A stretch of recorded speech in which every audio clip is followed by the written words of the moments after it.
ആരോഗ്യം നൽകട്ടെ അല്ലാഹുവേ. നീ പൂർണ്ണമായ ആരോഗ്യം നൽകണേ അല്ലാ. മാരാരോഗങ്ങളിൽ നിന്ന് നീ കാക്കണേ റബ്ബേ. അല്ലാഹുവേ, മഹത്തായ സ്വതക്കയുടെ ബർക്കത്ത് കൊണ്ട് ഞാൻ ചോദിക്കുന്ന, ഒരിക്കലും സംഘാടകർക്ക് പൈസ ഉണ്ടാക്കാൻ വേണ്ടി ചോദിക്കല്ലേ, സത്യമായിട്ടും പറയണം. സംഘാടകർക്ക് പൈസ ഉണ്ടാക്കാൻ വേണ്ടി ഞാൻ ചോദിക്കലില്ല. ഞാൻ എന്നോട് സംഘാടകർ പറഞ്ഞില്ലെങ്കിലും 2-3 വിഷയങ്ങൾക്ക് വേണ്ടി ഞാൻ എന്നും സ്വതക്ക എല്ലാ ദിവസവും ചോദിക്കാറുണ്ട്. ഒന്ന്, ഈ മാരകമായ രോഗങ്ങൾ വരാതിരിക്കാൻ വേണ്ടിയിട്ട്. 2, നമ്മുടെ മരണപ്പെട്ടു പോയ മാതാപിതാക്കൾക്ക് വേണ്ടിയിട്ട്. എന്നോട് ചില സംഘാടകർ പൈസ വാങ്ങാനൊന്നും പറയില്ല. കാരണം നമ്മൾക്ക് ഈ പിരിവെടുക്കുന്നതിൻ്റെ ഒരു ടെക്നിക്കും ഇല്ലാന്ന് എല്ലാവർക്കും അറിയാം. പിരിവെടുക്കാറില്ല നമ്മളെവിടെയും. പക്ഷെ എന്നാലും മരണപ്പെട്ടു പോയ മാതാപിതാക്കളുണ്ടാവും. അവർക്ക് വേണ്ടിയിട്ട് നമ്മളെപ്പോഴും ദുആ ചെയ്യും. അവർ നമ്മുടെ ദുആ കാത്തുകൊണ്ടേയിരിക്കും. അവർക്ക് ഇന്നിപ്പോൾ അവിടെ നിസ്കരിക്കാനോ ഖുർആനോ ഓതാനോ ഒന്നും കഴിയില്ല. പക്ഷെ മക്കളുടെ ദുആ അവർ കാത്തുകൊണ്ടേയിരിക്കും. മക്കളുടെ സ്വതക്ക കാത്തിരിക്കും. മക്കളുടെ ഖുർആനോത്ത് അവർ കാത്തിരിക്കും. അവർക്ക് നമ്മളല്ലാതെ വേറെ ആരും ദുആ ചെയ്യാനുണ്ടാവില്ല. അപ്പം അതുകൊണ്ട് നമ്മുടെ മാതാപിതാക്കളുടെ ഖബറിടം സ്വർഗീയമാക്കി കൊടുക്കേണ്ട പണി നമ്മളുടേതാണ്, മക്കളുടേതാണ്. അത് നബി തങ്ങൾ പറഞ്ഞിട്ടുണ്ട്. വലതുൻ സ്വാലിഹുൻ യദുഉ. ദുആ ചെയ്യുന്ന മക്കളുണ്ടെങ്കിൽ മാതാപിതാക്കളുടെ ഖബറിടം രക്ഷപ്പെടുമെന്ന് നബി തങ്ങൾ പഠിപ്പിച്ചിട്ടുണ്ട്. സ്വാലിഹീങ്ങളായ ദുആ ചെയ്യുന്ന മക്കൾ നാട്ടിലുണ്ടെങ്കിൽ മരണപ്പെട്ടു പോയ മാതാപിതാക്കൾ രക്ഷപ്പെടുമെന്ന് ഞാൻ പറഞ്ഞതല്ല, നബി തങ്ങൾ പറഞ്ഞിട്ടുണ്ട്. അവരുടെ ഖബറിടം രക്ഷപ്പെടുമെന്ന്. അപ്പം മരണപ്പെട്ടു പോയ മാതാപിതാക്കളൊക്കെ ഇവിടെ അന്ത്യവിശ്രമം കൊള്ളുന്നുണ്ടാവും. അവരുടെ പേരിൽ നിങ്ങൾക്ക് കഴിയുന്ന നല്ലൊരു സ്വതക്ക അല്ലാഹു അവരുടെ ഖബറിടം വെളിച്ചമാക്കി കൊടുക്കട്ടെ. അതൊക്കെ ചെയ്യണം. നമ്മൾ ചെയ്താലേ നാളെ മരണപ്പെട്ട് കിടക്കുമ്പോൾ നമ്മൾക്ക് വേണ്ടി ആരെങ്കിലും ചെയ്യുള്ളൂ. ഇപ്പൊ ഇന്നല്ലേ നാളെ ഞാൻ നിങ്ങളൊക്കെ മരണപ്പെടും. 28 വയസ്സായ എത്ര ആളുകൾ മരണപ്പെട്ടിട്ടുണ്ട്. അതേപോലെ 30, 40, 50 വയസ്സായ ഇഷ്ടം പോലെ ആളുകൾ മരണപ്പെട്ടിട്ടുണ്ട്. നമ്മളിന്നിപ്പോൾ ഇത്രയേ ആയിട്ടുള്ളൂ, ഇനിയൊരു 30 വർഷം ജീവിക്കാനുണ്ടെന്ന് ആരും വിചാരിക്കേണ്ട. എന്നെക്കാളും ചെറുതും മരിച്ചിട്ടുണ്ട്, എന്നെക്കാളും വലുതും മരിച്ചിട്ടുണ്ട്. ഇപ്പം ഞാൻ എപ്പോഴാണ് മരിക്കാന്ന് ആർക്കും അറിയില്ല. അപ്പോൾ ഞാൻ മരണപ്പെട്ട എനിക്ക് എൻ്റെ മക്കൾ ദുആ ചെയ്യണമെങ്കിൽ എൻ്റെ മാതാപിതാക്കൾക്ക് വേണ്ടിയിട്ട് ഞാൻ കൊടുക്കണം. വഹൽ ജസാഉൽ ഇഹ്സാനി ഇല്ലൽ ഇഹ്സാൻ. നിങ്ങൾ ചെയ്ത നന്മകൾക്ക് അള്ളാഹു പ്രതിഫലം തരുന്ന നന്മ മാത്രമാണ്. നിങ്ങൾ നന്മ ചെയ്താൽ അള്ളാഹു നിങ്ങൾക്ക് തിരിച്ച് നന്മ തരുമെന്നാണ്. അതുകൊണ്ട് നിങ്ങൾ ഇവിടെ കൂടിയിരിക്കുന്ന സഹോദരന്മാരോടൊക്കെ പറയാണ്, ഒന്നുകിൽ മാറാരോഗങ്ങൾ വരാതിരിക്കാൻ, അല്ലെങ്കിൽ മരണപ്പെട്ടു പോയ മാതാപിതാക്കൾക്ക് വേണ്ടിയിട്ട് എന്തെങ്കിലും ഒരു സ്വതക്ക ചെയ്ത് ദുആ ചെയ്യിപ്പിക്കണം. അവരുടെ ഖബറിടം വെളിച്ചമാവട്ടെ. അവരുടെ ഖബറിടത്തിലേക്ക് അള്ളാഹു സ്വർഗീയ കവാടങ്ങൾ തുറന്നു കൊടുക്കട്ടെ. നമ്മുടെ സ്വതക്കകൾ കൊണ്ട് നമ്മൾക്കതിന് സാധിക്കും. അത് സാധിക്കുമെന്നുള്ളത് കൊണ്ടല്ലേ നബി തങ്ങൾ മക്കളോട് ദുആ ചെയ്യാൻ പറഞ്ഞത്. മക്കളോട് കിണർ കുഴിക്കാൻ പറഞ്ഞിട്ടില്ലേ നബി തങ്ങൾ? ഞാൻ മരണപ്പെട്ടു പോയ മാതാപിതാക്കൾക്ക് വേണ്ടി എന്ത് ചെയ്യണമെന്ന് ചോദിച്ചപ്പോൾ കിണർ കുഴിച്ചു കൊടുക്കുമെന്ന് പറഞ്ഞു. എന്താ നേട്ടം കിണർ കുഴിച്ചു കൊടുത്താൽ? ഖിയാമത്ത് നാൾ വരെ കിണറിൽ വെള്ളം ഉണ്ടാവും. അപ്പൊ അതിൽ നിന്ന് ഖിയാമത്ത് നാൾ വരെ ആളുകൾ വെള്ളം കോരി കുടിക്കും. ഓരോ ആളുകൾ ഒരു ഗ്ലാസ് വെള്ളം കുടിച്ചാൽ അതിന്റെ പ്രതിഫലം ഖബറിലേക്ക് എത്തും. ഉപ്പ രക്ഷപ്പെടും. ഇതുപോലെയുള്ള സ്വതക്കുകളൊക്കെ നമ്മൾ എന്ത് ചെയ്യുക? മരണപ്പെട്ടു പോയ മാതാപിതാക്കൾക്ക് ചെയ്യുക. രോഗങ്ങൾ വരാതിരിക്കാൻ വേണ്ടി നമ്മുടെ ശരീരത്തിലേക്ക് ചെയ്യുക. അല്ലാഹു റബ്ബ് സുബ്ഹാനഹു വ തആല ഇവിടെ സംഭാവന ചെയ്ത സുഹൃത്ത് 2000 രൂപ. അല്ലാഹുവേ, മാരകമായ രോഗങ്ങളിൽ നിന്ന് നീ കാക്കണേ റബ്ബേ. അർഹമുർ റഹീമായ അല്ലാഹുവേ, മാരകമായ സുഖങ്ങളിൽ നിന്ന് നീ കാവൽ നൽകണേ റബ്ബേ. അദ്ദേഹത്തിനും കുടുംബങ്ങൾക്കും നീ ആഫിയത്തും ഇസ്സത്തും പ്രദാനം ചെയ്യണേ റബ്ബേ. വല്ല രോഗങ്ങളുണ്ടെങ്കിൽ അത്ഭുതകരമായ ശിഫാ നീ നൽകണേ അല്ലാഹ്. രണ്ടാമത്തെ കടമ എന്താണെന്ന് പെണ്ണ് അള്ളാഹുവിന്റെ ഹബീബിനോട് ചോദിക്കുന്നുണ്ട്. മാ ഹഖ്ഖു സൗജി അലാ സൗജതിഹി. നബിയേ, ഒരു പെണ്ണിന് ഭർത്താവിനോടുള്ള അടുത്ത കടമ എന്താണ്? നബി തങ്ങൾ പറഞ്ഞു കൊടുത്തു, ലാ തസദ്ദഖു ബിശൈഇൻ മിൻ ബൈതിഹി ഇല്ലാ ബിഇദ്നിഹി.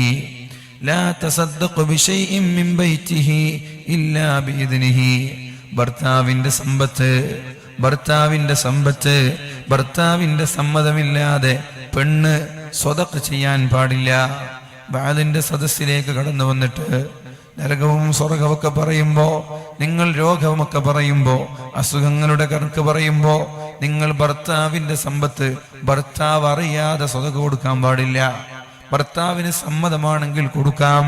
ഭർത്താവിന് സമ്മതമുണ്ടാകുമെന്ന് പ്രതീക്ഷിച്ചാലും കൊടുക്കാം. അല്ലാതെ ഭർത്താവിന്റെ സമ്മതമില്ലാതെ ഒരു പെണ്ണും സ്വതക്ക കൊടുക്കാൻ പാടില്ല. സമ്മതം ഉണ്ടാകുമെന്ന് പ്രതീക്ഷിച്ചാൽ കൊടുക്കാം. ഭർത്താവിന് സന്തോഷം ഉണ്ടാവൂ ഞാൻ കൊടുത്താൽ എന്നാണെങ്കിൽ കൊടുക്കാം. ഭർത്താവ് ദേഷ്യപ്പെടുന്ന ഉറപ്പുള്ള ഒരു പെണ്ണ് വാലിന്റെ സദസ്സിൽ പോയിട്ട് സ്വതക്ക ചെയ്താൽ പ്രതിഫലമല്ല കിട്ടുക, കുറ്റം കിട്ടും. അത് ഭർത്താവിന്റെ സമ്പത്താണ്. നിന്റെ സമ്പത്ത് കൊടുക്കുക. നിന്റെ കയ്യിൽ നിന്റെ ആങ്ങളമാര് തന്ന ക്യാഷ് ഉണ്ടാവും, നിന്റെ ഉപ്പ തന്ന ക്യാഷ് ഉണ്ടാവും, അല്ലെങ്കിൽ വേറെ എന്തെങ്കിലും വഴി നിന്റെ കയ്യിൽ സ്വർണ്ണങ്ങളോ ക്യാഷോ നിന്റേതാണെങ്കിൽ നിനക്ക് കൊടുക്കാവുന്നതാണ്. പക്ഷെ ഭർത്താവിന്റെ സമ്മതമില്ലാതെ ഭർത്താവിന്റെ സമ്പാദ്യം ഒരു പെണ്ണ് സ്വതക്ക ചെയ്യാൻ പാടില്ല. ഫഇൻ ഫഅലത്, ഇനി ഒരു പെണ്ണ് ഭർത്താവിന്റെ സമ്മതമില്ലാതെ സദഖ ചെയ്താൽ കാന ലഹുൽ അജ്റു, പ്രതിഫലം ഭർത്താവിനാണ് കിട്ടുക. വഅലൈഹൽ വിസ്റു, പെണ്ണിന് കുറ്റം കിട്ടുമെന്ന്, പെണ്ണിന് ശിക്ഷ കിട്ടുമെന്ന് ശഫീഉനാ റസൂലുള്ളാഹി. കാരണം എന്തറിയോ, വാദിന് പോകുമ്പോൾ സ്വർണ്ണങ്ങളൊക്കെ അയച്ചു വെച്ചിട്ട് പോകണമെന്ന് പറയുന്നൊരു കാലാണ്. കാരണം നമ്മൾ വാദ നല്ലോണം സോപ്പിടും പെണ്ണുങ്ങളെ, ഓരോന്ന് പറഞ്ഞിട്ട് പെണ്ണുങ്ങളെ കരയിക്കും. ഈ കരയുമ്പോൾ നിരക്കൊക്കെ നേരെ മുന്നിൽ കാണുമ്പോൾ കയ്യിലുള്ള പവൻ അങ്ങോട്ട് ഊരി കൊടുക്കും. സ്വന്തം വീട്ടിൽ കഞ്ഞി കുടിക്കാനുള്ള വക ഉണ്ടാവില്ല. ആ ഭർത്താവ് കഷ്ടപ്പെട്ട് നാട് നീളെ പണിയെടുത്ത് എല്ലുമുറിയ ജോലി എടുത്തിട്ട് കഷ്ടപ്പെട്ടിട്ട് വീട് പോറ്റുമ്പോൾ പെണ്ണിങ്ങനെ കഴിഞ്ഞിട്ട് പള്ളിക്കെന്ന് പറഞ്ഞിട്ട് 6 പവൻ 5 പവനൊക്കെ ഭാര്യ കോരി കൊടുക്കും. സത്യത്തിൽ ഭർത്താവിൻ്റെ കഷ്ടപ്പാട് പെണ്ണെടുന്നുണ്ടാവും. അതുകൊണ്ട് ഭർത്താവിൻ്റെ സമ്മതമുണ്ടെങ്കിൽ, ഭർത്താവിൻ്റെ സമ്മതമുണ്ടാകുമെന്ന പ്രതീക്ഷയുണ്ടെങ്കിൽ മാത്രമേ നിങ്ങൾ സ്വതം കൊടുക്കാൻ പാടുള്ളൂ. കാരണം നിങ്ങൾക്ക് അധ്വാനത്തിൻ്റെ വില അറിയില്ല, പൈസയുടെ വില പെണ്ണിനറിയില്ല, അത് ആണിനെ അറിയൂ. ക്യാഷിൻ്റെ വില, പൈസയുടെ വില, അധ്വാനത്തിൻ്റെ വില, വിയർപ്പിൻ്റെ വില. നിങ്ങൾക്ക് എന്താ 1 ലക്ഷം കൊടുത്താൽ, എന്തൊരു 10,000 കൊടുത്താന്ന് ചോദിക്കുക. ആ 10,000 ഉണ്ടാക്കാനുള്ള പ്രയാസം ആണിനെ അറിയുള്ളൂ.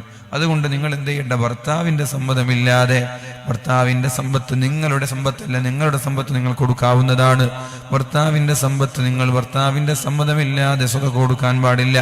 കൊടുത്താലോ ഭർത്താവിന് അല്ലാഹു പ്രതിഫലം തരും, നിങ്ങൾക്കതിൻ്റെ പേരിൽ അല്ലാഹു ശിക്ഷയും നൽകുമെന്ന് ശഫീഉനാ റസൂലുള്ളാഹി സല്ലല്ലാഹു അലൈഹി വസല്ലം.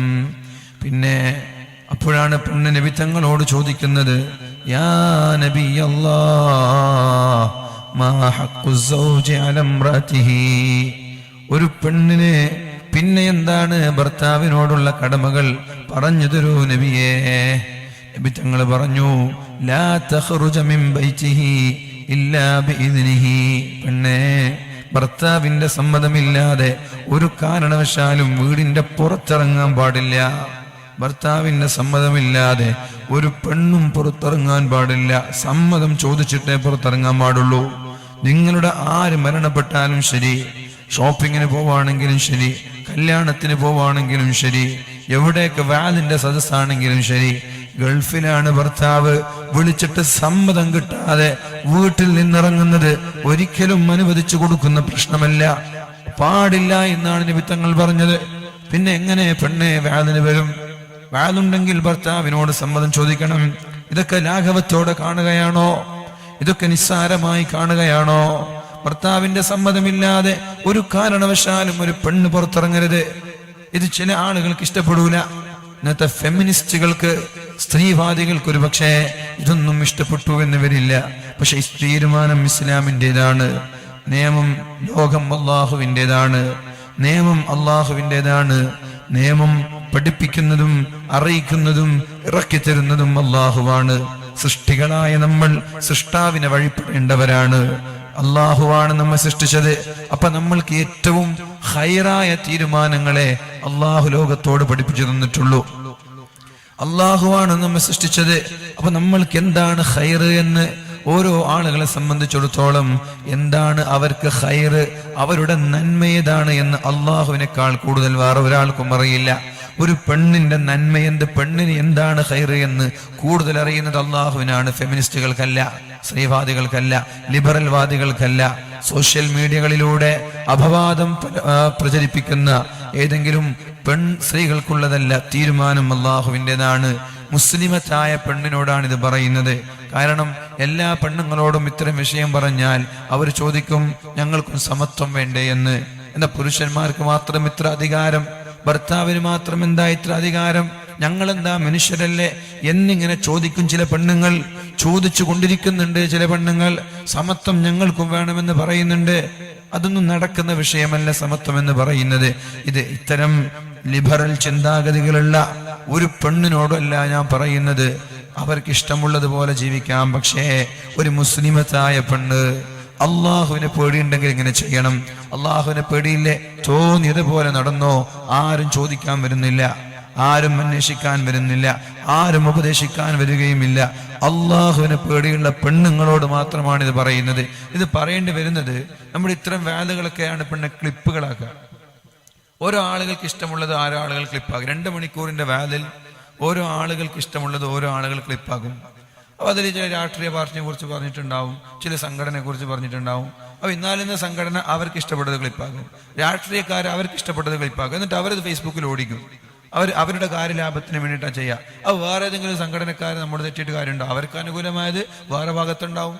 വേറെ ഏതെങ്കിലും രാഷ്ട്രീയ പാർട്ടിക്കാർ നമ്മോട് ചൊടിച്ചിട്ട് കാര്യമുണ്ടോ? അവർക്ക് അനുകൂലമായത് വേറെ ഭാഗത്തുണ്ടാവും. അവരും എല്ലാ വാദം കേൾക്കട്ടെ, അവർക്ക് ഇഷ്ടപ്പെട്ട ഭാഗം അവരും ക്ലിപ്പായിക്കോട്ടെ. എന്നാൽ പിന്നെ ഇതൊക്കെ വളരെ പ്രശ്നമാണ്. അതുകൊണ്ടാണ് ഞാൻ പറയുന്നത്. ഉദാഹരണം ഞാൻ പറഞ്ഞാൽ, ഇപ്പോൾ അടുത്ത് ഞാൻ മഞ്ചേശ്വരം ഭാഗത്തൊരു വാദിന് പോയി. അപ്പോൾ ഞാൻ പറഞ്ഞു, ഈ അള്ളാഹുവിൻ്റെ ഹബീബ് പഠിപ്പിച്ച സുന്നത്താണ് എന്ത്? ഇശാ നിസ്കാരത്തിന് ശേഷമുള്ള സുന്നത്ത്. ഹദ്ദാദ് എന്നുള്ളത് നമ്മൾ തുടങ്ങിയതാണ്. തുടങ്ങി തെറ്റല്ല, നല്ല കാര്യമാണ് തുടങ്ങിയത്. പക്ഷെ ഹദ്ദാദ് ചെല്ലുന്നുണ്ട്, സുന്നത്ത് നിസ്കരിക്കുന്നില്ല. ഹദ്ദാദ് ചെല്ലുന്നുണ്ട്, സുന്നത്ത് നിസ്കരിക്കുന്നില്ല. അത് അനുവദിക്കാൻ പറ്റുന്ന വിഷയമല്ല. കാരണം ഹദ്ദാദ് ചെല്ലുന്നവൻ എന്തായാലും സുന്നത്ത് നിസ്കരിക്കണം. നബി തങ്ങൾ പഠിപ്പിച്ച് 2 റക്അത്ത് സുന്നത്ത് നിസ്കാരം നിസ്കരിച്ച് കാണിച്ചു തന്ന സുന്നത്ത് നിസ്കാരം ഒഴിവാക്കിയിട്ട് നമ്മൾ ഹദ്ദാദ് നിൽക്കേണ്ട ആവശ്യമൊന്നുമില്ല. ഹദ്ദാദ് പ്രതിഫലമുള്ള കാര്യം തന്നെയാണ്, അതൊന്നും ഞാൻ നിഷേധിച്ചിട്ടില്ല. പക്ഷെ വേള് കഴിയുമ്പോഴേക്കും ക്ലിപ്പായി അവിടെ. അത് അവർക്ക് ഈ വിഷയം ആർക്കാ താല്പര്യമുണ്ട്, അവർ ക്ലിപ്പാക്കുമോ? അത് ഉറപ്പല്ല. ഇതിലെന്താ ഡൗട്ടുള്ളത്? ഓരോ ആളുകൾക്ക് താല്പര്യമുള്ള വിഷയം അപ്പോൾ ക്ലിപ്പാക്കി അവർ വിടും. അതേപോലെ നിക്കാഹിൻ്റെ മുമ്പ് ഞാനൊരു സ്ഥലത്ത് പ്രസംഗിച്ചപ്പോൾ ഞാൻ നിക്കാഹിന് ഖുത്ബ ഓതിയിട്ടില്ല, നിക്കാഹിൻ്റെ പ്രസംഗം മാത്രം നടത്തിയിട്ടുള്ളൂ, മുജാഹിദ എന്ന് പറഞ്ഞിട്ട് ക്ലിപ്പുണ്ടാക്കി. നിക്കാഹിന് മുമ്പ് ഖുത്ബ ഓതിയിട്ടില്ല, നിക്കാഹിൻ്റെ പ്രസംഗം മലയാളത്തിലാണ് ഖുത്ബ ഓതിയതെന്ന് പറഞ്ഞിട്ട് ക്ലിപ്പുണ്ടാക്കി. എനിക്കൊരാൾ പ്രസംഗത്തിൻ്റെ വീഡിയോ എടുക്കാൻ അയച്ചു തന്നു. ഞാൻ അയാൾക്ക് എൻ്റെ ഖുത്ബയുടെ ഓടി അയച്ചു കൊടുത്തു. ഇത്രയും ഖുത്ബ ഓതിയിട്ടില്ല എന്നാണ് അയാളുടെ അവകാശവാദം. ഖലീലുദ്ദീൻ അങ്ങനെ ചെയ്തു, ഖുത്ബ ഓതിയിട്ടില്ല, പ്രസംഗം മലയാളത്തിൽ പ്രസംഗിച്ചിട്ട് നിക്കാഹ് അയപ്പിച്ചു കൊടുത്തു. അപ്പോൾ ആരോ കട്ടകാലത്തിന് ഏതൊരു അവിടെ ഉണ്ടായിരുന്ന ഒരു ഉദവി ഖുത്ബ റെക്കോർഡ് ചെയ്തിരുന്നു.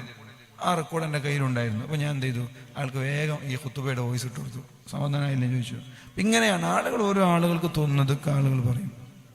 അതേപോലെ ആ ജനങ്ങൾ സംഘാടകർ അവരവർക്ക് തോന്നുന്ന ഓരോ ആളുകൾ. എനിക്ക് സംഘാടകരോട് വളരെ വിനയത്തോട് പറയാനുള്ള വിഷയം, ഇപ്പോൾ വാദിൻ്റെ ഇപ്പോൾ ഇന്ന് വാദൊക്കെ ഞാൻ പറയും. ഇപ്പോൾ എനിക്ക് ഓൾറെഡി റമദാൻ വരെ ഡേറ്റ് എല്ലാം കൊടുത്തു കഴിഞ്ഞാൽ, റമദാൻ കഴിഞ്ഞിട്ട് ഡേറ്റ് ഉള്ളൂ. ഈ ഡേറ്റുകളൊക്കെ കൊടുത്തു കഴിഞ്ഞാൽ അപ്പോൾ ഇതിനു വേണ്ടി ഇപ്പോൾ ഇന്ന് തന്നെ ഒരു ഡേറ്റിന് വേണ്ടി ഫെബ്രുവരിയിലും മറ്റുള്ള ഡേറ്റുകൾക്ക് വേണ്ടി 10-15 ആളുകൾ ഇന്ന് ഉച്ചയ്ക്ക് ശേഷം വിളിച്ചു. അപ്പോഴാണ് എൻ്റെ ഫോണിന്ന് ഫ്ലൈറ്റ് മോഡും ഓഫായത്. അപ്പോൾ ഫോൺ വന്നിട്ടുണ്ട്, അവർക്കൊന്നും കൊടുക്കാൻ ഡേറ്റില്ല. പക്ഷേ വാദിൻ്റെ ചില സംഘാടകർ ഒരാഴ്ച മുമ്പ് വിളിച്ചിട്ട്, അല്ലെങ്കിൽ അങ്ങനെ ഒരു മാന്യതയാണ്, ഒരു വാദ് വിളിച്ചിട്ട് ക്യാൻസൽ, ഇപ്പോൾ ഇന്നത്തെ പരിപാടി നിങ്ങൾ സംഘടിപ്പിക്കുന്നുണ്ട്, നിങ്ങളത് ക്യാൻസൽ ചെയ്താൽ ആ സമയത്ത് എന്നോട് അറിയിക്കുക നിങ്ങളുടെ ഒരു മാന്യതയാണ്, നിങ്ങളുടെ ഒരു മാന്യതയാണത്. പരിപാടി ക്യാൻസൽ ചെയ്തിട്ടുണ്ട്.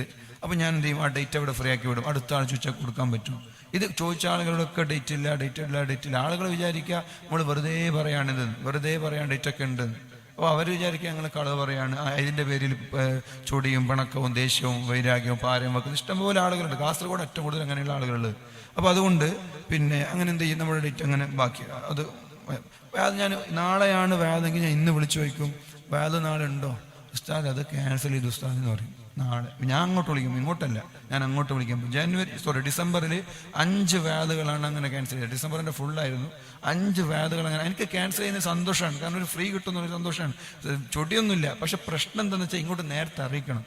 നമ്മൾ കുറേ കഴിഞ്ഞിട്ട് അവരെ നാളെ വിളിക്കുമ്പോൾ ഞാൻ വിളിക്കുകയാണ്, നാളെ വേദുണ്ടോ, അടുത്തങ്ങനെ ചോദിക്കും, വേദ ക്യാൻസൽ ആയിട്ടുണ്ട് ഉസ്താദ്. അപ്പോൾ അതൊരു മോശമല്ലേ? എന്നാൽ ഞാൻ ചോദിക്കട്ടെ, ഇപ്പം ഇന്നത്തെ പരിപാടി ഞാൻ മറ്റേ അദ്രാഞ്ചാക്ക് വിളിച്ചു ഞാൻ വരുന്നില്ല എന്ന് പറഞ്ഞാൽ നിങ്ങൾക്ക് എത്രത്തോളം വിഷമമുണ്ട്? നിങ്ങൾ എന്നെ വെറുതെ വിടുമോ? ഞാൻ ഈ ശബ്ദമില്ലാഞ്ഞിട്ട് വരെ ഞാൻ വരുന്നത് എന്തിനാ? അവർ ഏറ്റെടുത്തൊരു പരിപാടിയാണല്ലോ, അങ്ങനെ സംഘടിപ്പിക്കുക, വരാതിരിക്കുന്നത് മോശമല്ലേ? ഞാൻ ഇന്ന് വന്ന് എനിക്ക് ശാരീരികമായ അസുഖമുള്ളത് കൊണ്ടാണ് കഴിയില്ല എന്ന് പറഞ്ഞു, എന്നിട്ടും നമ്മൾ കഷ്ടപ്പെട്ട് വരുന്നുണ്ട്. ഇപ്പം നാളത്തെ അവരോട് ഞാൻ പറഞ്ഞിട്ട് എനിക്ക് ശബ്ദമില്ല വരാൻ, അവർ വിട്ടുതരൂല. എനിക്കറിയാം സംഘാടകരൊന്നും വിട്ടുതരൂല. മരണപ്പെട്ട മയ്യത്തടക്കം സ്റ്റേജിൽ വെച്ചിട്ട് 5 മിനിറ്റ് വെച്ച് കൊണ്ടുപോകാൻ പറയും. അതാണ് സംഘാടകരുടെ അവസ്ഥ. തമാശയൊന്നുമല്ല. എൻ്റെ ചെവി ഓപ്പറേഷൻ ചെയ്തിട്ട് 2 വർഷം മുമ്പ് ചെവി ഓപ്പറേഷൻ ചെയ്തിട്ട് വലിയൊരു ബാൻഡേജ് വെച്ചിരുന്നു. ബാൻഡേജ് വെച്ച് എൻ്റെ വാല് ഒരു 3-ാം തീയതി ഏതോ ഒരു ദിവസം വാലുണ്ട്. അപ്പോൾ സംഘാടകരോട് ഞാൻ പറഞ്ഞു, ചെവി ഓപ്പറേഷൻ ചെയ്തിട്ടുണ്ട്, വാല് എനിക്ക് വരാൻ പറ്റില്ല.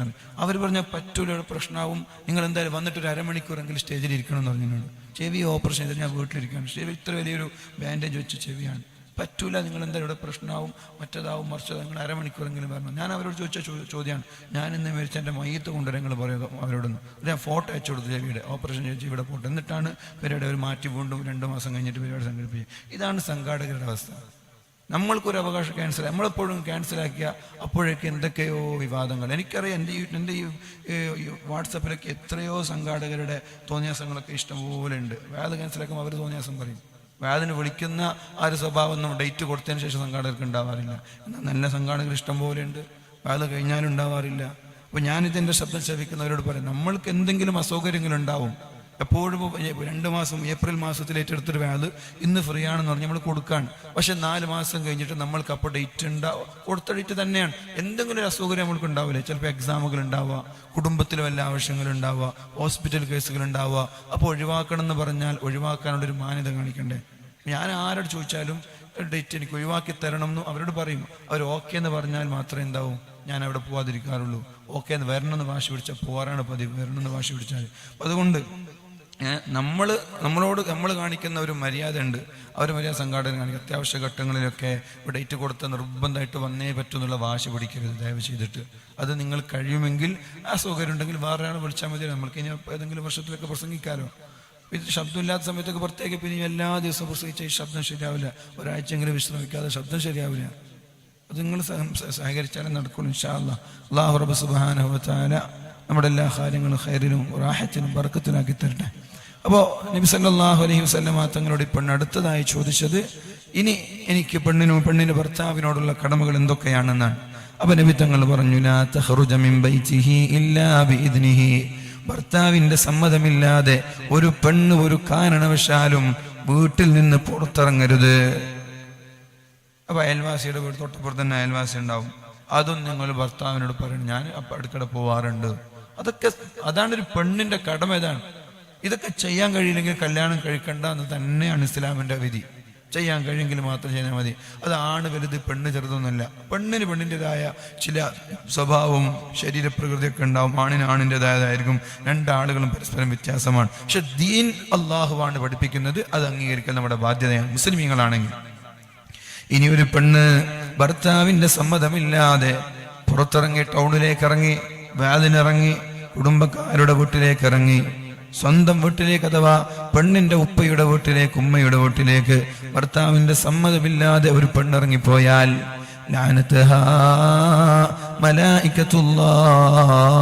അള്ളാഹുവിന്റെ മലക്കുകൾ അവരെ ശപിക്കുമെന്ന് ശഫീഉനാ റസൂലുള്ളാഹി. അള്ളാഹുവിന്റെ മലക്കുകൾ അവരെ ശപിക്കുമെന്നാണ് പറഞ്ഞത്. വമലായികത്തുർ റഹ്മ, കാരുണ്യത്തിന്റെ മലക്കുകളും അവരെ ശപിച്ചുകൊണ്ടിരിക്കും. വമലായികത്തുൽ ഗളബി, ദേശത്തിന്റെ മലക്കുകൾ, ഗളബിന്റെ മലക്കുകളുണ്ട്, അവരും ഈ സ്ത്രീകളെ ശപിച്ചുകൊണ്ടേയിരിക്കും. അള്ളാഹു ശപിക്കും, അള്ളാഹുവിന്റെ മലക്കുകൾ ശപിക്കുമെന്ന്. ഹത്താ തതൂബ, ആ പെണ്ണ് തൗബ ചെയ്ത് മടങ്ങുന്നത് വരെ. അതോ ഭർത്താവ് എന്ന് പറഞ്ഞാൽ ചില്ലറ കാര്യമല്ല. ബഹുമാനിക്കേണ്ടത് ബഹുമാനിച്ചിരിക്കണം. പെണ്ണ് കടമകൾ അറിഞ്ഞിരിക്കണം. നിർബന്ധമായും ഭർത്താവിനോടുള്ള ബാധ്യതകൾ നിറവേറ്റിരിക്കണം. നിങ്ങൾ ഭർത്താവ് എന്ന് പറയുമ്പോൾ ഒരു ഫ്രണ്ട്ഷിപ്പ് പോലെ കാണണ്ട. ഫ്രണ്ട്ഷിപ്പൊക്കെ ആയിരിക്കും, നല്ല സൗഹൃദ ബന്ധമൊക്കെ ആയിരിക്കും. അതൊന്നും വേണ്ടെന്നല്ല. കളിച്ചിരി വേണം, തമാശകൾ വേണം, സ്നേഹപ്രകടനങ്ങളൊക്കെ വേണം. പക്ഷേ ഭർത്താവ് ചില്ലറക്കാരനല്ല എന്ന് അല്ലാഹു റബ്ബ് സുബ്ഹാനഹു വ തആല മരണപ്പെട്ടു പോയ മാതാപിതാക്കളുടെ ഖബറിടം അല്ലാഹു വെളിച്ചമാക്കി കൊടുക്കട്ടെ. 1000 രൂപ സുഹൃത്ത് ഏൽപ്പിച്ചിട്ടുണ്ട്. റബ്ബേ, മരണപ്പെട്ടു പോയ അദ്ദേഹത്തിന്റെ മാതാപിതാക്കളുടെ ഖബറിടത്തിലേക്ക് ഇതിന്റെ സവാബ് നീ പൂർണ്ണമായി എത്തിച്ചു കൊടുക്കണേ അല്ലാഹ്. ഓരോ രൂപയ്ക്കും ലക്ഷക്കണക്കിന് പ്രതിഫലങ്ങളായി ആ 2 പേരുടെയും ഖബറിടങ്ങളിലേക്ക് എത്തിച്ചു കൊടുക്കണേ റബ്ബേ. ഇന്നത്തെ രാത്രി തന്നെ ആ ഖബറിടങ്ങളെ സ്വർഗീയമാക്കി, വെളിച്ചമാക്കി, വിശാലമാക്കി കൊടുക്കണേ അല്ലാഹ്. ശിക്ഷിക്കപ്പെടുന്നവരാണെങ്കിൽ ഈ മഹാനുഭാവന്റെ ഹഖ് ജാഹ് ബർക്കത്ത് കൊണ്ട്, നമ്മുടെ സ്വതക്കകളുടെ ഹഖ് ജാഹ് ബർക്കത്ത് കൊണ്ട് അല്ലാഹുവേ, ഇന്നത്തെ രാത്രി തന്നെ ആ ഖബറിടത്തിൽ നിന്ന് ശിക്ഷയെ നീ ഉയർത്തി കൊടുക്കണേ റബ്ബേ. ഖബറിൽ പ്രയാസമുണ്ടെങ്കിൽ പ്രയാസങ്ങൾ നീ തീർത്തു കൊടുക്കണേ റബ്ബേ. സ്വർഗത്തിന്റെ കവാടങ്ങൾ തുറന്നു കൊടുക്കണേ അല്ലാഹ്. ഹിസാബില്ലാതെ അദാബില്ലാതെ സ്വർഗം ആസ്വദിക്കുന്ന മുത്തഖീങ്ങളിൽ ഉൾപ്പെടുത്തണേ റബ്ബേ. സ്വർഗീയ സുഖം ആസ്വദിക്കുന്ന ഖബറിടങ്ങളാണെങ്കിൽ അവരുടെ ദറജ നീ ഉയർത്തണേ അല്ലാഹ്. ഈ മകനെ മാതാപിതാക്കളുടെ തൃപ്തി ലഭിച്ച മക്കളിൽ ഉൾപ്പെടുത്തണേ റബ്ബേ.